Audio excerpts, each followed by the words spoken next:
Episode 8 की शुरुआत वही से होता है जहाँ पर कि एपिसोड 7 खत्म हुआ था। हम ऋषि को देख पाते हैं जो कि अपना भेष बदलकर बाकी सेनाओं के साथ ट्रेनिंग कर रही थी। जिसके बाद हमें एक पास्ट के सीन को दिखाया जाता है जहाँ पर कि ऋषि थियोडर से एक करवाने के लिए रिक्वेस्ट कर रही थी कि इस काम में थियोडर उसकी मदद करे। थियोडर बोलता है आप अपने लिए एक पर्सनल ट्रेनर क्यों नहीं रख देते, और मुझे नहीं लगता कि ये एक सही भी तरीका होगा। ऋषि बोलती है लेकिन तुमने तो मुझे एक चिट्ठी भी लिखा था कि तुम मेरी मदद करोगे। ये सुनने के बाद तो थियोडर थोड़ा शर्मा जाता है और वो बोलता है हाँ लिखा तो, लेकिन आप अभी क्या बोल रही है ये तो मुझे बिल्कुल भी समझ में नहीं आ रहा है। लेकिन अचानक से थियोडर कुछ रियलाइज करता है और फिर बोलता है ठीक है मैं तुम्हारी मदद करूंगा। ऋषि बोलती है थोड़ी देर पहले तो आप मना कर रहे थे लेकिन अब अभी को क्या हुआ। थियोडर बोलता है क्योंकि मैं अपने भाई को चौंकाना चाहता हूँ, आपको ऐसे देखकर तो मेरा भाई चौंक जाएगा। ऋषि बोलती है आप ये क्या बोल रहे हो, मैं आर्नोल्ड समा को चौंकाने के लिए ये नहीं कर रहा हूँ। थियोडर बोलता है खैर छोड़ो, मैं तो बस अपने भाई का रिएक्शन देखना चाहता हूँ। और फिर से हम प्रेजेंट में आ जाते हैं जहाँ पर कि उनका ट्रेनिंग खत्म होता है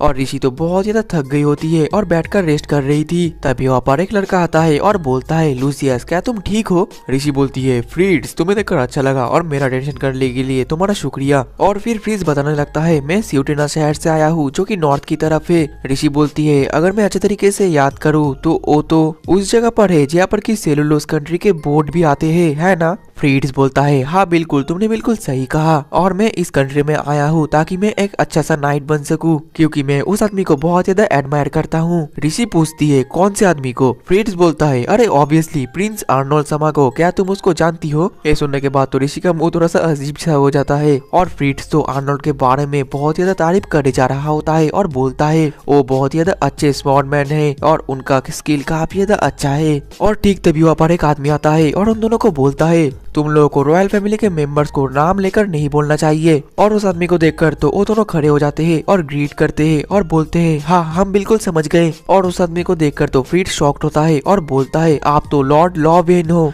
और ये सुनने के बाद ऋषि थोड़ा सा शॉक्ड होती है और अपने मन में बोलती है क्या लॉर्ड लॉविन, ये तो नॉर्थ में रहते हैं और एक बहुत ही ज्यादा फेथफुल ट्रेनर है, लेकिन आज से 3 साल पहले ये आर्नोल्ड का ग्रेट सीनर बन जाएगा। वहीं पर लॉविन तो बस ऋषि को ही देखे जा रहा होता है। ये देखकर ऋषि घबरा जाती है और अपने मन में बोलती है कहीं इसको पता तो नहीं चल गया कि मैं एक लड़की हूँ। तभी लॉविन बोलती है क्या तुम्हें चिकन पसंद है। ऋषि हाँ बोलती है। लॉविन बोलती है तो तुम्हें ज्यादा से चिकन खाना चाहिए क्योंकि बाकी लड़कों से तुम्हारी बॉडी काफी ज्यादा कमजोर और दुबली पतली है। ऋषि बोलती है कि हाँ मैं बिल्कुल समझ गया। लॉविन बोलता है तो कल से मैं भी तुम लोगों को इंस्ट्रक्शन दूंगा। और ये बोलने के बाद लॉविन वहाँ से चला जाता है। देन अगले सीन में ऋषि बहुत ही छुपते छुपते एक स्टोर रूम में आती है और उसके अंदर अपने कपड़े को मेट के तौर पर चेंज करके बाहर निकलती है। जिसके बाद और रस्सी से ऊपर चढ़ती है और फिर अपने कमरे में जाकर असली कपड़े पहनकर नीचे आती है। और वो जैसे ही नीचे आती है तो वहाँ पर तो आर्नोल्ड और ओलिवर भी आ जाते हैं। जिसके बाद तो आर्नोल्ड ऋषि के पास आता है और फिर बहुत ही ज्यादा क्लोज आकर उसके कान में धीरे से बोलता है कल 2 बजे गेट के पास आ जाना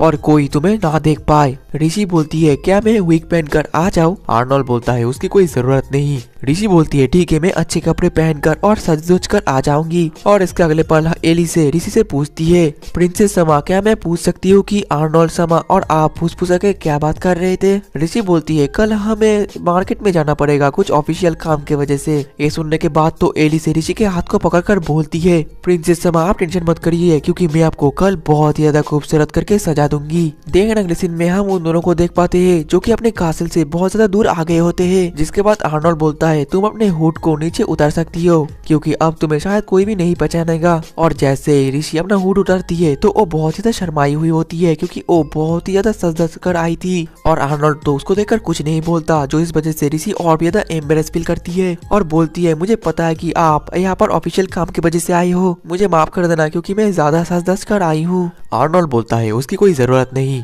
तुम आज जो भी पहनकर आई हो ये तुम पर अच्छा लग रहा है और मुझे पता है कि ये सब कुछ तुम्हारे मेड ने करा है तो लगता है मुझे उसको भी धन्यवाद करना चाहिए। जिसके बाद वो दोनों चलते चलते मार्केट में पहुंच जाते हैं जहाँ पर आकर ऋषि काफी ज्यादा खुश हो जाती है। फिर आर्नोल्ड अपना घड़ी देखता है और फिर बोलता है तुम मार्केट देखना चाहती थी ना, तो फिर देख लो। जो सुनकर ऋषि और भी ज्यादा खुश हो जाती है और मार्केट के चारों तरफ फिर देखने ही लग जाती है। और फिर ऋषि 2 फ्रूट्स लेती है और आर्नोल्ड को भी खाने के लिए बोलती है। आर्नोल्ड मना करता है, लेकिन ऋषि के मुंह को देखकर वो मना भी नहीं कर पाता और फिर वो खा ही लेता है, जिस वजह से ऋषि काफी ज्यादा खुश होती है। और फिर हम देख पाते हैं कि वो दोनों को तो किसी और स्टोर में जाने लग जाते हैं और आर्नोल्ड बोलता है इस स्टोर का ओनर हमारे कासल में नहीं आएगा, जिस वजह से हम दोनों को यहाँ पर आना पड़ा। और फिर आर्नोल्ड और ऋषि को देखकर तो उस स्टोर की ओनर उन दोनों को ग्रीट करती है और इसके अगले पल ही वो ओनर तो उन दोनों को स्टोन दिखाने लगती है। हम ज्वेलर है और प्रिंसेस समा, क्या आप बता पाएंगी कि इन तीनों स्टोन में से कौन सा फेक है? जो सुनने के बाद ऋषि थोड़ा सा शॉक्ड होती है, लेकिन आर्नोल्ड बोलता है प्लीज जल्दी से बता दो। ऋषि तो फिर उन स्टोनों को देखने लग जाती है, लेकिन वो बहुत ज्यादा देखने के बाद बोलती है मैं नहीं बोल सकती। जवाब में वो ओनर बोलती है कोई बात नहीं, आपने एकदम ऑनेस्ट आंसर दिया। तभी ऋषि बोलती है मैडम मुझे आपके अप्रेजल टूल्स को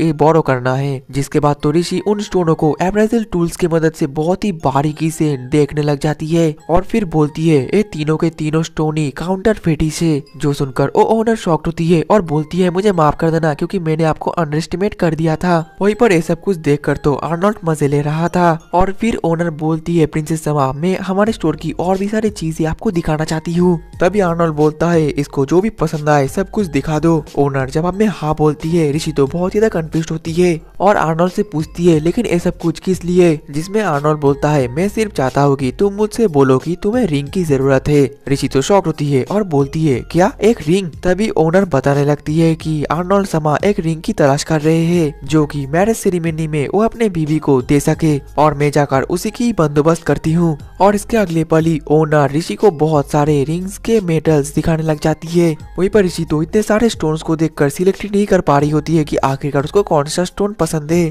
तभी ओनर बोलती है प्रिंसेस क्या आपको मेरी मदद चाहिए? ऋषि बोलती है कि हाँ मुझे खुशी होगी। जवाब में ओनर बोलती है आपका जो फेवरेट कलर है आप उसके जैसे एक स्टोन ले लो जो कलर आपका प्योर लव को शो करे। तो फिर ऋषि शमा आप कौन सा कलर चूज करेंगी? ऋषि तो एकदम भावना में खो जाती है और बोलती है क्या मेरा फेवरेट कलर? और फिर वो आर्नोल्ड की तरफ देखने लग जाती है और बोलती है अपने मन में वो बोलती है इनका आइज तो बिल्कुल फ्रोजन क्रिस्टल क्लियर समुद्र की तरह है। और फिर वो ओनर को बताती है कि आपके पास ऐसा स्टोन होगा जो कि आर्नोल्ड समा के आंखों के कलर जैसा हो। और फिर ऋषि को रियलाइज होता है कि आखिरकार उसने क्या बोल दिया, जिसके बाद तो वो बहुत ज्यादा एम्बेरेस फील करती है। वहीं पर ओनर तो सुनकर काफी ज्यादा खुश होती है, लेकिन ऋषि तो बहुत ज्यादा शर्मा रही होती है, जिस वजह से वो बोलती है मैं ऐसा नहीं बोलना चाहती थी, मुझे बस आर्नोल्ड समा का आंखें बहुत ज्यादा पसंद है और उनका कलर बहुत ही ज्यादा पसंद है, जिस वजह से मैंने ये बोल दिया। ओनर बोलती है अरे कोई बात नहीं, जिसके बाद वो उस कलर का स्टोन को ढूंढने लग जाती है। और उनके जाने के बाद ऋषि बोलती है प्लीज मैंने जो कुछ भी बोला वो सब कुछ तुम भूल जाओ। देन अगले सीन में वो दोनों अपने कासल में आ जाते हैं और ऊपर चढ़कर प्लेस को देखने लगते हैं। तभी ऋषि पूछती है आर्नोल्ड समा आप मुझे रिंग क्यों देना चाहते हो? आर्नोल्ड बोलता है मैं तुमको रिंग देना चाहता हूँ, ये कोई खास बात नहीं है, तुम तो अपने हाथों से बहुत ज्यादा काम करती हो, तो मैंने सोचा एक ऑर्नामेंट तुम्हारे हाथ पर अच्छा लगेगा। ये सुनने के बाद तो ऋषि बहुत ज्यादा ब्लश करने लगती है और बोलती है ठीक है जब वो रिंग कंप्लीट होगा तो सबसे पहले मैं आपको वो दिखाऊंगी। जवाब में आर्नोल्ड हाँ बोलता है। जिसके बाद ऋषि पूछती है सुना है कि लॉर्ड लॉ भी यहाँ पर आया है, वो किसका गेस्ट है आर्नोल्ड समा? आर्नोल्ड बोलता है मैंने उसको बुलाया है क्योंकि वो एकदम परफेक्ट है जो कि हमारे नाइट कैंडिडेट्स को ट्रेनिंग दे पाएगा। लेकिन हाइनेस आप यहाँ पर किसके लिए वेट कर रहे हो? आर्नोल्ड बोलता है तुम्हें क्यों लगा कि मैं यहाँ पर किसी के लिए वेट कर रहा हूँ? ऋषि बोलती है जब हम सुबह मार्केट में गए थे तब आप घड़ी को देख रहे थे, ऐसा लगा कि आप टाइम देख रहे हो, लेकिन उसके बाद से आपने एक बार भी घड़ी नहीं चेक करा, मतलब कि आप अभी यहाँ पर किसी का आने का इंतजार कर रहे हो जो कि इस रास्ते पर आएगा, जिस वजह से आप ऊपर रहकर देख रहे हो। जवाब में आर्नोल्ड बोलता है कुछ दिन पहले मुझे एक रॉयल फैमिली से एक लेटर मिला था और उस लेटर में लिखा था कि वो हम मेरे शादी में नहीं आ पाएगा, लेकिन वो मुझे सबसे पहले कांग्रेचुलेशन करना चाहता है। और ठीक तभी उनके कासल में दूसरे कंट्री का कार्ड आने लगता है और उस कंट्री का साइन देखकर ऋषि समझ जाती है कि वो प्रिंस काइल है कोयलोस किंगडम का, और ऋषि अपने चौथे लाइफ में उसके किंगडम पर एक हीलर की तौर पर काम करी थी। देन अगले सीन में ऋषि और आर्नोल्ड एक जगह पर बैठा हुआ होता है और वहाँ पर काइल आकर उन दोनों को ग्रीट करता है और कॉन्ग्रेचुलेशन जनाता है। आर्नोल्ड भी उसको इतने दूर से आने के लिए थैंक यू बोलता है। वहीं पर ऋषि अपने मन में बोल रही होती है गलकाइन और कोएलस किंगडम एकदम ही अलग है, जहाँ पर की कोएलस किंगडम बहुत ज्यादा वेल्दी है, जहाँ पर की जेम्स गोल्ड और सिल्वर प्रोड्यूस करा जाता है और साल का ज्यादातर समय तो स्नो से ही कवर रहता है। लेकिन 5 साल बाद आर्नोल्ड जो वॉर की रेड करेगा उस वजह से तो वो कंट्री भी तबाह हो जाएगा। और फिर आर्नोल्ड काइल से अपने वाइफ ऋषि को इंट्रोड्यूस करवाता है। काइल तो ऋषि को देखकर उसकी तारीफ करता है और उसको ग्रीट जनाता है। और इसके बाद तो जो काइल है और ऋषि की तारीफ कर ही जा रहा होता है और बोलता है आप तो बहुत ज्यादा गॉर्जियस हो, आप तो एकदम गॉडेस की तरह दिखती हो। ऋषि बोलती है अरे प्रिंस काइल, आपको इतना भी ज्यादा तारीफ करने की कोई जरूरत नहीं है। लेकिन काइल तो ऋषि को तारीफ करे जा रहा होता है। लेकिन तभी ऋषि आर्नोल्ड की तरफ नोटिस करती है। वो देखती है आर्नोल्ड तो काइल की तरफ बहुत ही गुस्से की नजर से देखे जा रहा है। और इसके कुछ देर बाद ऋषि आर्नोल्ड से पूछती है कि आपको काइल के बारे में कुछ पता चला। आर्नोल्ड बोलता है कि नहीं, कुछ खास नहीं। ऋषि बोलती है तो फिर आप काइल के ऊपर ऐसे गुस्से की नजर से क्यों देख रहे थे। आर्नोल्ड बोलता है ये सब कुछ छोड़ो, मैंने सुना है कि काइल अपने साथ कुछ स्कॉलर को भी लाया है और मुझे उनका ख्याल का अरेंजमेंट करना पड़ेगा। जो सुनकर ऋषि बोलती है ये तो बहुत ही ज्यादा अच्छी बात है, तो फिर मैं काइल को कुछ मेडिसिन दूंगी क्योंकि मैंने सुना है कि उनका बॉडी काफी ज्यादा वीक है। आर्नोल्ड तो कुछ नहीं बोलता, बस उसको देखे जा रहा होता है। ऋषि बोलती है मैं कोई मजाक नहीं कर रही हूँ। आर्नोल्ड बोलता है ए तुम बोल रही हो तो ये मजाक नहीं हो सकता, मुझे पता है। और ऋषि तुम्हें कल रेडी रहना पड़ेगा क्योंकि कल काइल के साथ साथ लॉबिन भी यहाँ पर आएगा, क्योंकि काइल के ऊपर लॉबिन भी नजर रखेगा। वहीं पर लॉबिन का नाम सुनकर तो ऋषि बहुत ज्यादा घबरा जाती है और अपने मन में बोलती है अगर लॉबिन यहाँ पर आया तो वो तो मुझे पहचान जाएगा। और ये सोचकर तो ऋषि काफी ज्यादा परेशान हो रही होती है। और इसी के साथ ही हमारा एपिसोड 8 भी खत्म हो जाता है। तो दोस्तों मिलते हैं नेक्स्ट एपिसोड में, तब तक के लिए टाटा बाय बाय और सायोनारा।